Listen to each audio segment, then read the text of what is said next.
You want details? Fine. I drive a Ferrari 355 Cabriolet. What's up? I have a ridiculous house in the South Fork. I have every toy you can possibly imagine. And best of all, kids, I am liquid. So, now you know what's possible. Let me tell you what's required.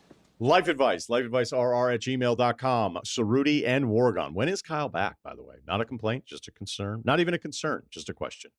Next week. All right. Next Tuesday show, he'll be back. So next week, we're Tuesday, Friday, correct? Correct. Yeah, we're going to react to the opener.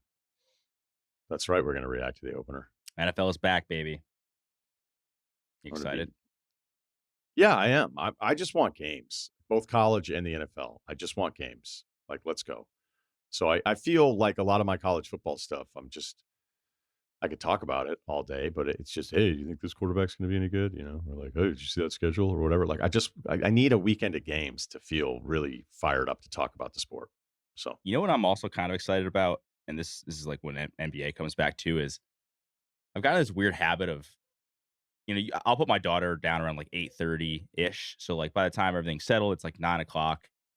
And then I'm just so over like the chase of like, what should I watch now? And then I spend like a good hour just going through all the damn streaming services that I subscribe to, not figuring out what I actually want to watch. It's like, I just need a sport. I just need something to watch.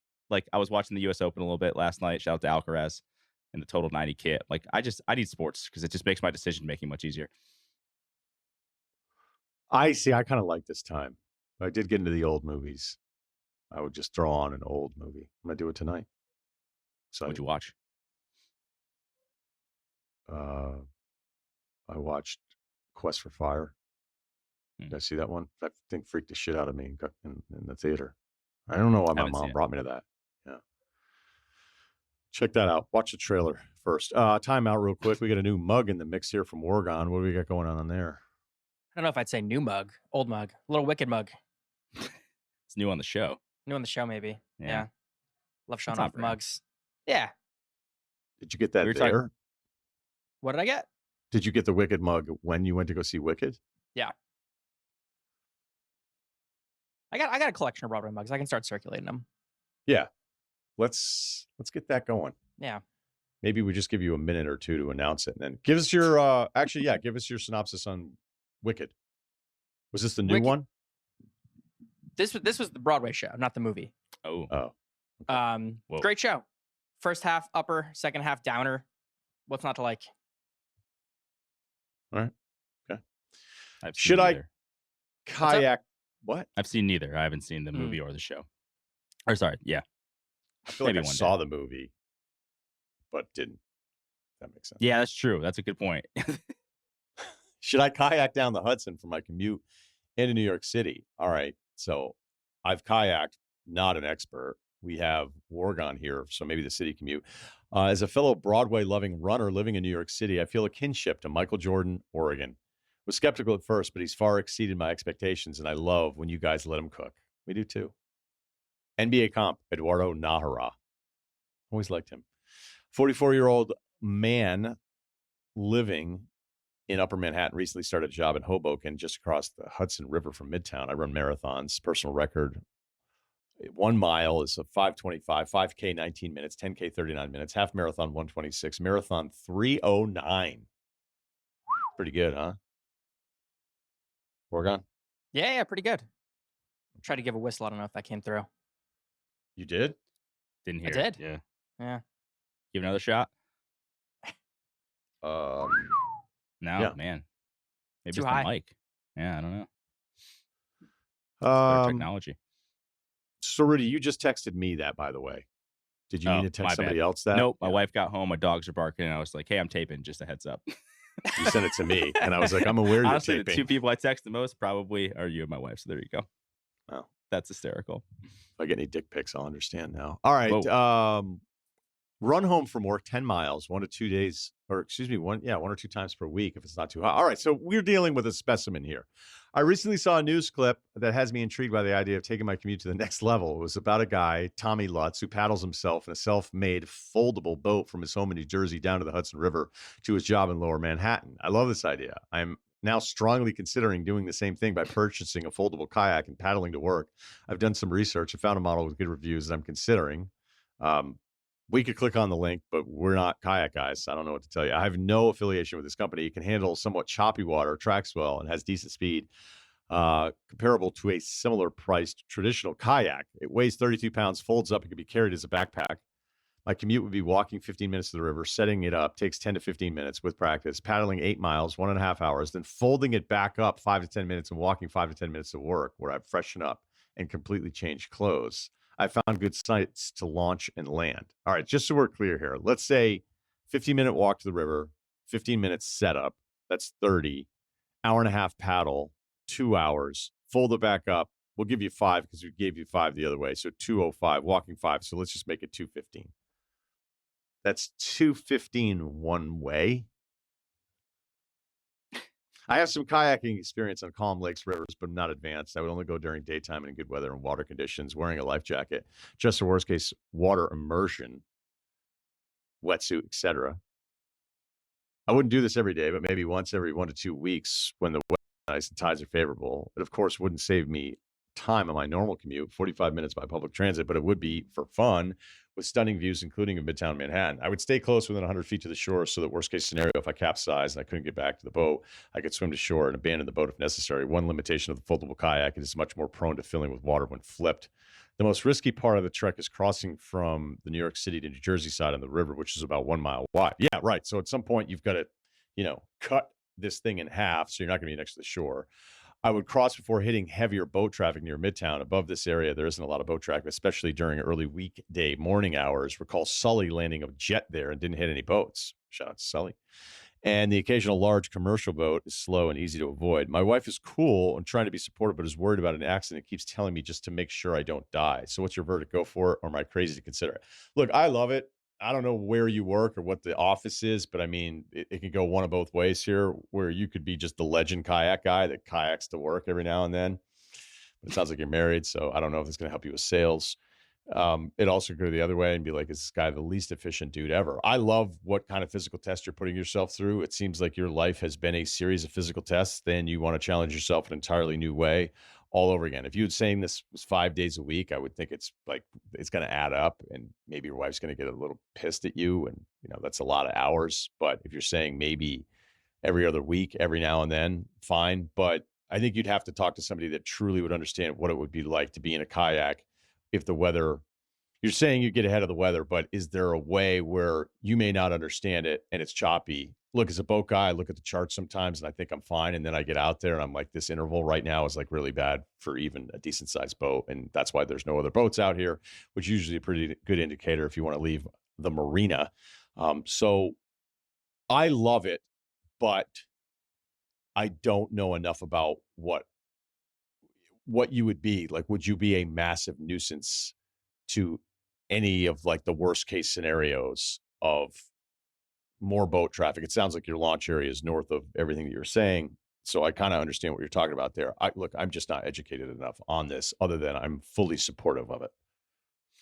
I mean, kayaks are sick. I don't think I would want to take one to work as someone who doesn't have a commute. I'm not trying to add anything else to a commute, but the other thing too is I always thought about this with guys that bike to work. Like my father-in-law loves to bike. He used to bike like an hour to his job multiple times a week. I think there and back. Sometimes my mother-in-law would pick him up on the way, and I just always thought about like the stench of it. So like our guy, is he like putting in time for a shower too? Because you're gonna work up a huge sweat, right? And you're gonna work. Oh, you got to change the clothes, but like you're still kind of gross. So I don't know if that's kind of the you probably have to pencil another half an hour to like shower again. I would personally to shower again and get cleaned up again because I wouldn't be at work smelling like ass like in front of all these people. I mean, it sounds cool. Like, hey, I did this huge cool thing before work. I kayaked here. Like that does sound cool in theory, but I don't know. I think that would be my biggest worry.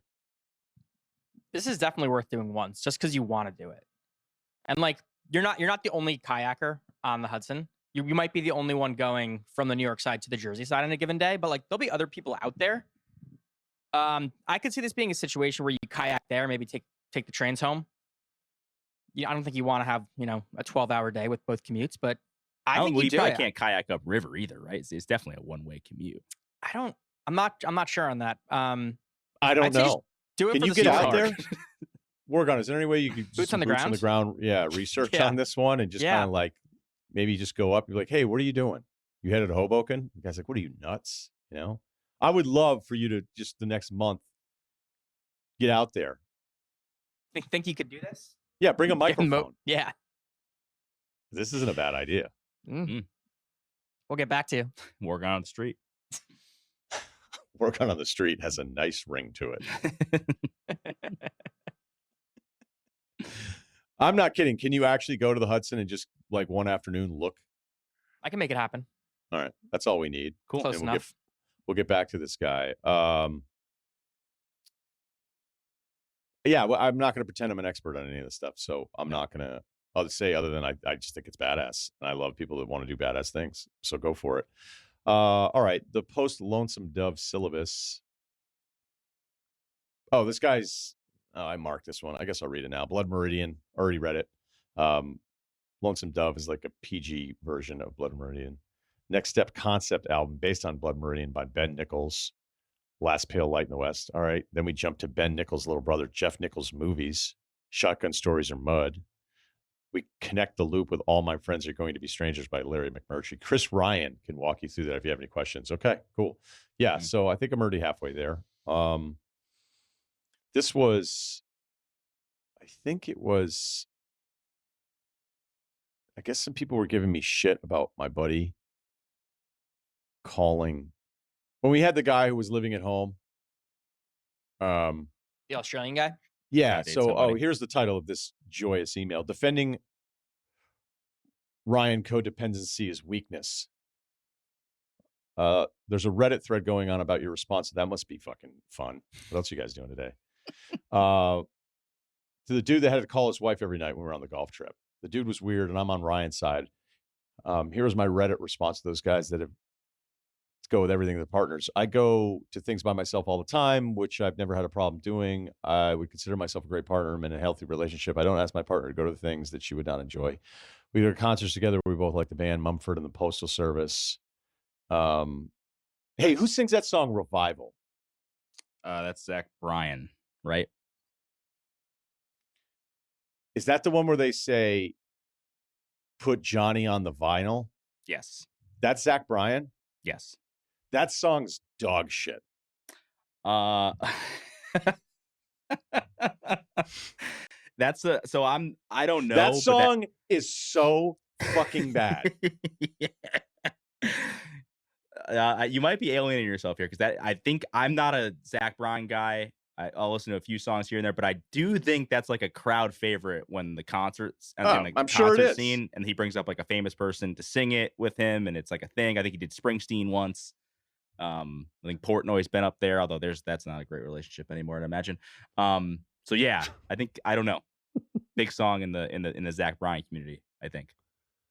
Oh my God. Yeah, I can't. I guess I hadn't really heard it before. And then I heard it like three times. And I think it's one of those ones you could just, it's easy to remember the words, Baptize me in a bottle of Beam, put Johnny on the vinyl. That is the hardest trying lyric in country music. Modern era, perhaps. I didn't really have an opinion on Zach Bryan. So you didn't listen to the new album? No, there was a few songs that I heard during my Vermont trek. I went on a country phase there, and I was getting, that's the whole Casey Musgraves just all over it now. She's unbelievable. Her first album. Oh man, Golden Hour. You got to be kidding me. Anyway, I would say there's a few Zach Bryan tunes that came on. I was like, I really like this. This is really good. So this isn't an overall thing. I'm just telling you that lyric, tough. As a writer, you wouldn't have written that. I think somebody in the studio has to go, dude, are you serious? So he needs more. Yeah, you're more good. no men. You're already no. You're established. This is. You know what I'm confused about now that we're on the Zach Bryan thing? Have you heard the story about how he was like in the Marines? He was in the military. Who? Zach Bryan. Oh, I didn't know this. So he was. This could be total BS. This is what I at least had heard. He was in the Marines, and then they're like, "Oh, you're so good at music, like you could just leave and pursue your music career." And I was like, "Is that how the Marines work?" Maybe I. Maybe I'm getting this wrong, but I was like, that doesn't seem right. David Robinson, number one pick in the Navy. Nope. Zach Bryan at karaoke. Eve. Hey, dude. In all honesty, we've got a lot of guys.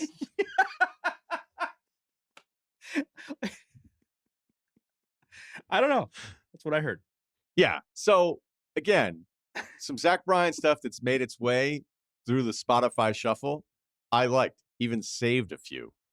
I had never heard it, I think, or really listened to it other than this Banff run that I went on, and I heard it a couple times. And that lyric, it just smells bad. He was in the Navy. In the not the Navy. Marines. Dude, honestly, you could just go. Okay, so we murdered this email. Yeah. So anyway, that was the Australian guy who was living at home, and then I kind of took it in a different direction, was basically sharing a little bit of growth I felt as a little bit older, is that there was just all these things in relationships when I was a lot younger where I'd be like, that is fucking stupid. Why do I have to do this? This is so fucking stupid. And I think as I've gotten older, I'm like, hey, I still think this is really stupid. But if it's not really that big of a deal, why not just do the thing that maybe there's that disconnect among the genders of just not understanding how things make each other feel, right? So I don't know if I'm getting ripped on this one or defended. I have no idea. I don't ask my partner to go to things she would not enjoy. We first started dating. She went to a few games with me, but I later found out she's not a sports fan. It was just doing it to hang out with me. That makes me feel like such an ass. She's come to a game with me. She has come to game with me since. I'm going to guess he says 0. We live together. We go on dates together. Things are good. We don't have to do everything with our partner. I told her early on there are things I'm going to say no to. More often than not, I will say yes. But your friend's party celebrating her 17-year anniversary with her Honda Fit, no thanks. Tell me the things I have to be at, and I will. When Endgame came out, I was hanging out with a woman I was dating. I had to leave at 8 p.m. to go see Endgame. She could see it with me the second or third time I saw it. She's been at a work conference for 4 days. We haven't called or barely texted because we aren't codependent. She's busy and having fun. Don't waste your time calling me. Too many dudes are too attached to their partners. Codependency is weakness. Okay. Thank you. Response to that, yeah. Yeah, so why don't we just read one more email? Ex-girlfriend's demand for money. Ooh, here's a spicy one. 6'4", 215, bench 225, 10 to 12 times. 405 squat, 5 times 5 sets. Deadlift, not anymore. In my prime 3-4 years ago, squat 585, deadlift 625. But once my best friend told me no girl cares how much I squat, I just cut 40 pounds and decided to keep it light. No girls care? I don't play pickup basketball. 11.2 handicap. All right. Good stick. So the situation I'm dealing with, my ex-girlfriend of 3 years, left 7 months ago. She caught me sexting with a woman from my past. Ouch. Moved out of my house that day. Took everything she bought for our house, literally everything. I tried my best to fix it, but she wouldn't talk to me, or she did. It was clear that she hated me. I gave her all the space after those first couple of weeks of trying to fix it. She would reach out time to time about mail. Any mail she got, I would just put right in an envelope or box and send it to her. Questions about her car. Even offered to get a gift for my daughter's birthday. All right. Let me clear that one up a little bit later. So she offered to get a gift for his daughter's birthday. Yep. So it sounds like a daughter from a previous relationship. The other week, she sends me this text at 6 a.m. on a Monday. I attached the text at the bottom of this email. Okay, here's the text. Quote, I've been doing some thinking and would really appreciate if you would financially compensate me for a fraction of the money I invested in you, your home, and your daughter. Well, I do not regret the money I spent on, this is, I guess, the daughter's name. We'll leave that out. Specifically, the reality is you let me believe for 3 years we were building a life together, all while lying to my face and sneaking around behind my back. I made final decisions, one of which being that I purchased a 7-passenger vehicle because I was under the impression that we were starting a family of our own and we would need the room for additional children, which now only drives one person around. I feel stupid every time I get in it. I happily took on the bulk of the day-to-day purchases when it came to the daughter, whether that was clothes, hygiene products, room decor, Christmas presents, etc., because I was all in on helping you raise a child who I shared no blood with, but loved like she was my own. And now I have nothing to show for the 3 years I spent loving you, making your house into a home, and investing in a child I will never see again. Not that it's any business, but I'm at the point where I'm looking to purchase my own home, something you constantly held over my head and joked about at my expense, saying things like, quote, you can't leave me. Where would you go? Now, you know, if we're giving our emailer the benefit of the doubt, maybe he was saying something like that. But those are those things you say to somebody thinking it's joking because it's obvious, but it's like sometimes you have no idea the damage that you're doing by joking about something that is still true. But I mean, it's let's just fucked. butt in quick. I know context definitely matters, but it's not awesome. I don't know how you explain I'm that not. away. I'm not. What are you gonna do without saying- me? Yeah. Loser. You made me feel so small, like I could never make it without the home you provided. Although, look, I remember like a guy that owned the bar that I worked for, and he would have like a stack of $5,000. And I was, fairly, I don't know that I remember when I deposited a check for $4,000 once in my 20s, and I was like, holy shit, this is awesome. And he did something like, he showed it to me, and he was like, this $5,000 would change your life, wouldn't it?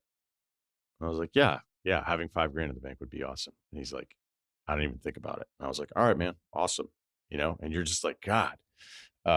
Like he thought he was just kind of funny. We'd known each other a long time, which is sort of fucking with me. And it's funny because one of my other friends that was there that saw it's like, still brings it up sometimes. He's like, I can't believe how fucked up that was. Anyway, so sometimes you think you're doing something and it's like, whatever. And again, we weren't even banging. We just worked at the same bar. You made me feel so Good small. Yeah. Never got there. You made me feel so small, like I could never make it without the home you provided or the money you made. I deserve better than that, and I deserve to be paid back for the investments I made in someone who never truly loved me in the first place. I think $3,000 is more than fair. This is still part of the text.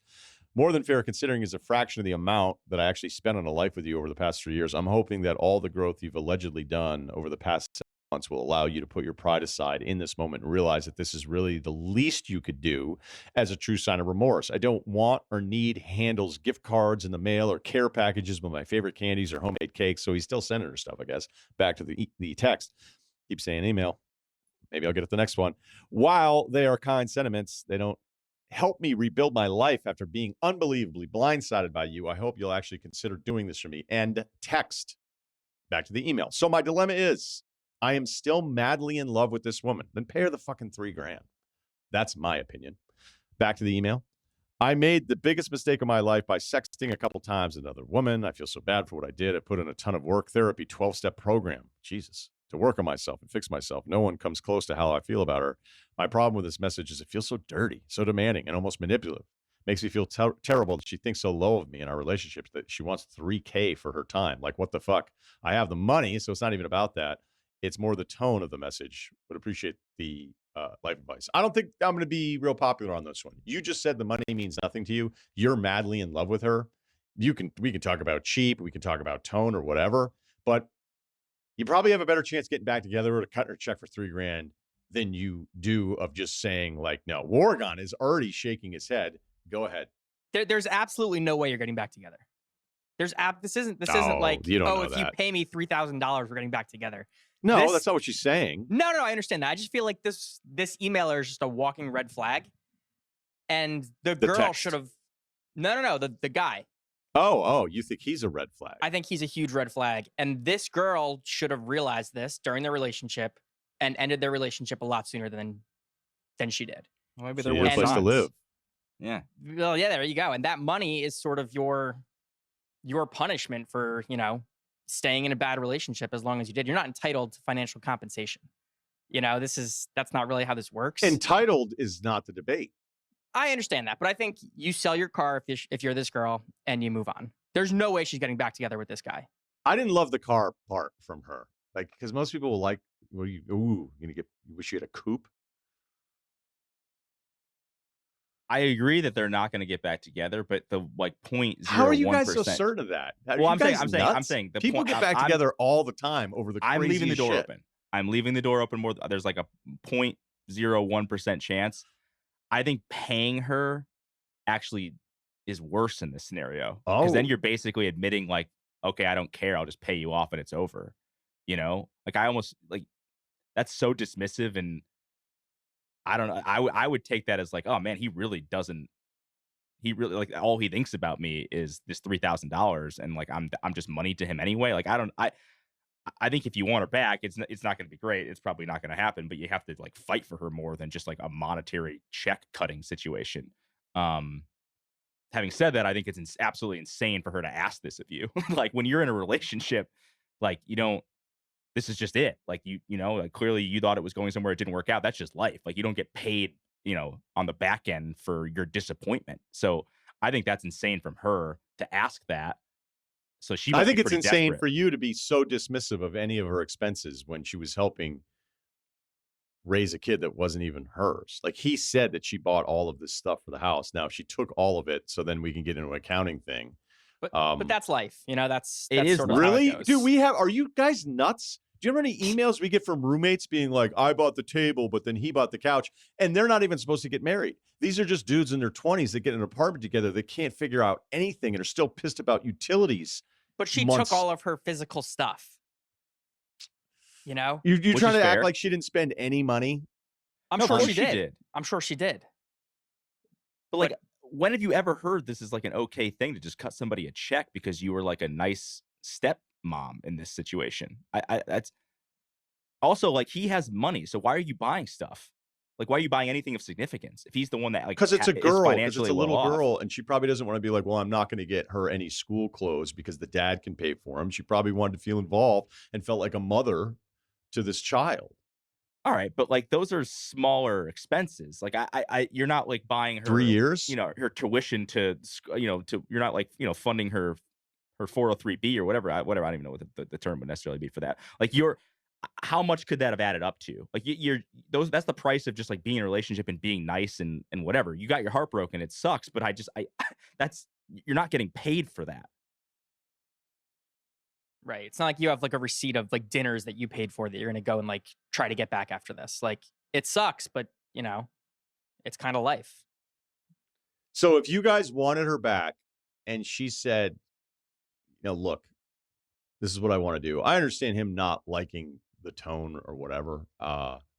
Maybe I just have more sympathy for her, knowing that if he had all the money and then she was still spending money for years. And like, look, I don't think it's a running, hey, gas, 7 miles, 49 cents a mile, like, I'm not going that far with it. But if he really wants her back, I think his best chance, especially if $3,000 is nothing to him, is you don't just write the check and say, okay, fine. Do you say, hey, $3,000 if you're gone, 6 if you move back in? Oh man, No, that feels a little dirtier. that's dirty. Yeah. No, but I mean, Is you're saying there a way- you pay the $3,000 and then like then get her flowers every week, or then start doing the other stuff to try to get her back. You're saying that would be better. I just feel like if you exchange the $3,000 and the money, that's icky. Well, both of to you me. guys seem to think it's over just because, and if he's telling the truth that it was a one-off with this one person from his past a couple times and she saw it, that can be fixed. She's describing it as being like blindsided by years of betrayal. And I can see it being like interpreted that way by Well, her. let's And be who honest, knows? though. Who knows who to believe with this whole Feels thing. like- But Usually that's But not a you're- one-off, though, for the record. Like, That's what I would agree that's a with. pattern of multiple times behavior. with the one person. Yeah, I don't know. I don't know what the guy did or didn't. He only go on the email. But you guys are way too dismissive. But more people are going to be on your side that you shouldn't cut the check. Where I think if the money doesn't mean anything to you and you desperately want her back, she'll appreciate the check more down the road, even if the transaction feels wrong, feels dirty, feels like it's this final moment. People have a really weird way of coming around on stuff from points of no return.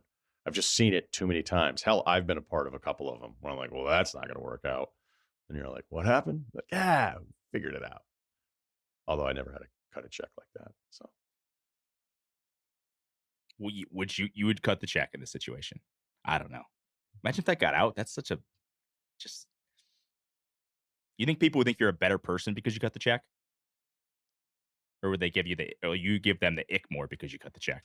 I think it's already one of those things where unfortunately, I think too many people have just decided exactly how they're going to feel about everything before they would know any part of it. So we're going to get a lot of feedback on this one, though. Yeah, There's going to be a lot of passionate feedback about this. Can't wait to see that Reddit thread later. Yeah. If you guys could just give us a heads up on what that one's titled. Dig through it. Okay. Thursday, Big Cat. And who else do we have? Adnan. Adnan Virk. Big Cat, Got a Adnan book. Virk. He wrote a book. He's going to read the entire book on the podcast. He would actually if we gave him the opportunity to do it. He's going to do it in a British accent, though. He could so it'll be burn through different. that too. Yeah, than the audiobook. So excited to talk some college ball with Big Cat, and then big football day today, and then gearing up for the season, getting started for real after week 0. So thanks to Cerruti, Oregon, Jonathan Frias, Ryen Russillo podcast, Ringer, Spotify. They were gonna name me Michael Jordan. My dad was like, I don't think he can live up to it, so they named me Michael Jared.